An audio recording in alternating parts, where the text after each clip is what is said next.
आदरणीय मेरे प्रिय दोस्तों और भक्तों, मूर्ति में भगवान होने की दृढ़ भावना क्यों रखनी चाहिए? दोस्तों, कबीर साहब ने तो यहाँ तक कह दिया कि पाहन पूजे हरि मिले तो मैं पूजूं पहाड़। दोस्तों, कबीर साहब कहते हैं कि पत्थर को पूजने से अगर परमात्मा मिल जाता है तो मैं पहाड़ की पूजा क्यों ना करूं? दोस्तों, लेकिन मूर्ति में भगवान होने की अगर हमें भावना है तो दोस्तों, यह सूक्ष्म वृत्तांत आपके लिए है। लगभग 60 वर्ष पहले की बात है। एक सज्जन तीर्थ यात्रा करते हुए अयोध्या पहुंच गए।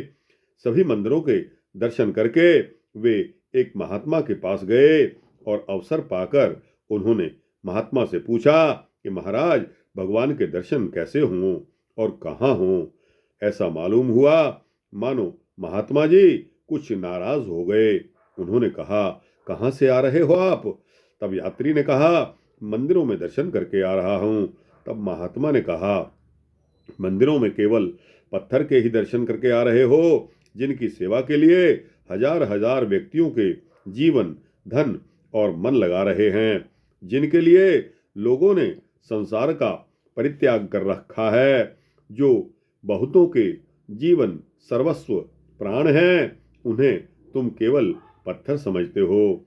उनकी आंख से देखो, तब तुम्हें मालूम होगा वे मूर्तियां क्या हैं। भैया, वे साक्षात भगवान हैं। केवल भाव दृष्टि से नहीं, तत्व दृष्टि से भी होना चाहिए। जब तत्व दृष्टि से सब भगवान ही हैं, तब ये मूर्तियां भगवान नहीं तो फिर क्या है? पहले शास्त्रों, संतों और भावनाओं के द्वारा एक स्थान पर भगवान को प्रकट करना पड़ता है।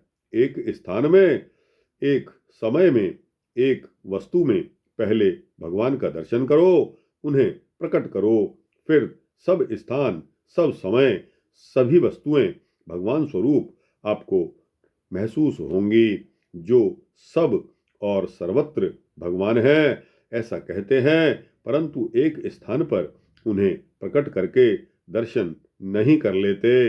वे कहीं भी दर्शन करने में सफल नहीं होते। इन मंदिरस्थ भगवान को पहचानो, इन अनबोले भगवान से प्रीति रखो। अनबोलने, अनबोलते से प्रेम करने में ही तो प्रेमी हृदय की पहचान है। फिर तो वे बोले बिना रहते ही नहीं। जब एक जगह बोल देते हैं तो फिर सर्वत्र बोलते हैं। तुम्हें ऐसा कभी सोचना नहीं चाहिए कि मुझे भगवान के दर्शन कभी नहीं हुए। भगवान के दर्शन हो रहे हैं। उन्हें जानकर, उन्हें मानकर, उनका अनुभव करके तुम्हें केवल मुग्ध होना चाहिए। भगवान मूर्ति को पाषाण, गुरु को मनुष्य और प्रसाद को भोग मानना अपराध है।